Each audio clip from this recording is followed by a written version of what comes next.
So Joseph's family is now living with him in Egypt. And in Exodus chapter 1, it tells us that there arose a new king over Egypt who did not know Joseph, who was not familiar with how Joseph saved the nation. And this king overpowered Joseph's family, and he forced them into slavery. Now remember, Joseph's father was a man named Jacob, whose name was changed to Israel. And so all of his descendants became known as Israelites.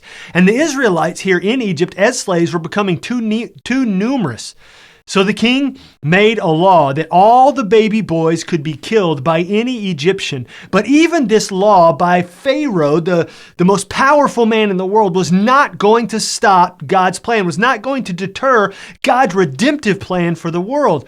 And so in Exodus chapter 2, we see this, that God was going to rescue the nation. Exodus chapter 2, verse 23, the king of Egypt died, and the people of Israel groaned because of their slavery. And they cried out for help. And their cry for rescue from slavery came up to God. And God heard their groaning. And God remembered the covenant with Abraham, with Isaac, and with Jacob. God saw the people of Israel. This is Exodus 2, verse 25. And God knew. God was not going to forget his people. God was not going to let them flounder around. God was going to bring about rescue for them, so ultimately he could bring about rescue for the entire world. God's plan was still on track. God's plan was still continuing.